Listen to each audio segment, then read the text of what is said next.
वक्फ संशोधन बिल लोकसभा में पेश होने के बाद अब ऐसी जमीनों की चर्चाएं होने लगी हैं कि जिन पर या तो अवैध रूप से कब्जे कर दिए गए। क्या आप अभी भी माता पिता बनने का सपना देख रहे हैं? अपोलो फर्टिलिटी के साथ अपने माता पिता बनने का सपना पूरा करें। मुफ्त परामर्श के लिए 9953889367 पर या उन पर कोई विवाद चल रहा है। और ऐसी ही मेरठ में कंकरखेड़ा के नंगला ताशी इलाके में बेशकीमती ज़मीन है जिस पर मैं खड़ा हुआ हूं और ये 100 करोड़ रुपए से ज़्यादा की जो वक्फ की ज़मीन है ये बताई जाती है। और ये ज़मीन आप देखिए, जहां तक कैमरे की नज़र जाएगी वहां तक आपको ये ज़मीन नज़र आएगी। और सबसे बड़ी बात यह है कि ये करनाल हाईवे के बिल्कुल बराबर में ज़मीन है, हाईवे से मिली हुई ज़मीन है, इसलिए इस ज़मीन की चर्चा हमेशा सुर्खियों में रहती है। और 100 करोड़ रुपए से ज़्यादा की ये ज़मीन बताई जा रही है।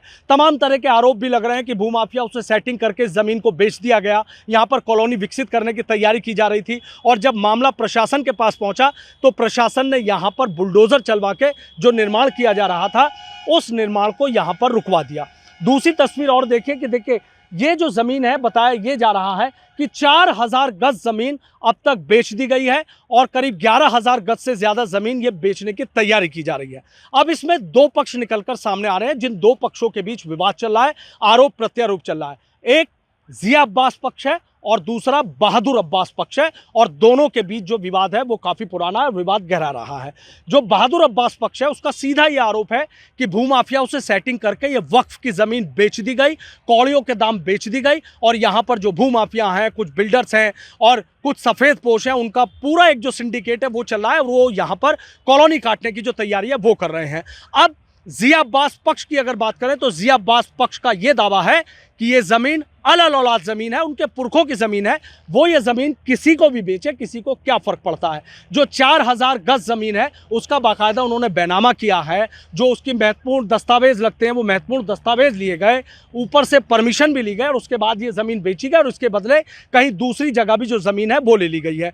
इसी के साथ ही जो 11000 गज से ज़्यादा ज़मीन है उसका भी वो बैनामा करने की तैयारी कर रहे हैं कि अलल औलाद ज़मीन है, उनके पुरखों की ज़मीन है, वो किसी को भी बैनामा करें। आखिर किसी पर फ़र्क क्या पड़ता है, किसी को दिक्कत क्या है। और जो ज़मीन बेचेंगे उस ज़मीन के बदले भी जो दूसरी ज़मीन है वो लेने की तैयारी कर रहे हैं। मामला इस समय सुर्खियों में है। आखिर क्या भूमाफिया उसे सेटिंग करके ये ज़मीन बेची गई थी या मामला कुछ और है? ये वो तमाम सवाल हैं जिनके जवाब हमें मिलने बाकी हैं। लेकिन हाँ, जैसे ही वक्फ संशोधन बिल पेश हुआ उसके बाद इस तरह की जो तमाम बातें हैं, तमाम इस तरह की जो वक्फ की ज़मीनें हैं वो निकलकर सामने आ रहे हैं। उनके जो विवाद हैं उनको लेकर भी तमाम तरह की चर्चाएं, तमाम तरह की जो जांचें हैं उनके खिलाफ चल रही हैं। अब जो मामला है वो डीएम दीपक मीणा, मेरठ के जो डीएम हैं उनके दरबार में है और दोनों पक्षों को उन्होंने बुला रखा है कि दोनों पक्षों के जो भी दस्तावेज हैं वो लेकर उनके सामने आ जाएं। बाकायदा इसमें एक कमेटी भी उनकी तरफ से गठित की गई है। अब जो जिया पक्ष है,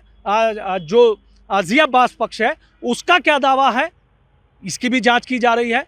और जो बहादुर अब्बास पक्ष है उसकी भी जांच की जा रही है। एक पक्ष सीधा आरोप लगा रहा है कि भूमाफिया उसे सेटिंग करके वक्फ की ज़मीन गलत तरीके से बेच दी गई। और जो जिया अब्बास पक्ष है उसका कहना है कि अलल औलाद ज़मीन है, उनके पुरखों की ज़मीन है, वो किसी को भी बेचे, क्या फ़र्क पड़ता है। लेकिन हाँ, इतना ज़रूर है कि ये बड़ी बेशकीमती ज़मीन है और करनाल हाईवे के नज़दीक है, इसका मामला सुर्खियों में है। अब तमाम जांचें चल रही हैं। उन जांच के बाद ये बात निकलकर सामने आएगी कि आखिर दावे में किसके कितना दम है। अगर जिया पक्ष की बात करें तो उसका सीधा कहना है कि अलल औलाद ज़मीन है और उन्होंने ज़मीन अपने पूरे महत्वपूर्ण दस्तावेज और अपने हक हकूक़ के आधार पर बेची है। जबकि जो बहादुर अब्बास पक्ष है उसका सीधा कहना है भूमाफिया उससे सेटिंग है, कुछ सफ़ेद पोश इसमें मिले हुए हैं और पूरा सेटिंग गैटिंग करके वक्फ की ज़मीन को बेच दिया गया। आरोप दोनों तरफ से हैं। मामला सुर्खियों में भी है और सुर्खियों में इसलिए है क्योंकि करनाल हाईवे के नज़दीक ये 100 करोड़ रुपए से ज़्यादा की ज़मीन है। दावे में किसके कितना दम है ये आने वाले वक्त में तस्वीर साफ हो जाएगी। लेकिन जो जिया पक्ष है उसका कहना है कि कोर्ट के दस्तावेज भी हैं, जो उन्होंने लखनऊ परमिशन ली थी उस परमिशन के भी दस्तावेज हैं। और इसी तरीके से जो बहादुर अब्बास पक्ष है उसका कहना है कि कागज़ों की कमी मेरे पास भी नहीं है और ये वक्फ की ज़मीन गलत तरीके से बेच दी गई, इस ज़मीन को खाली करा देना चाहिए।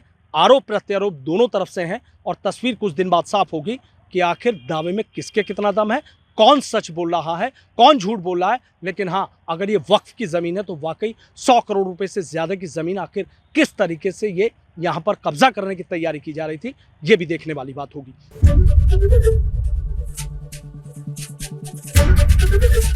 एबीपी गंगा, खबर आपकी, जुबान आपकी।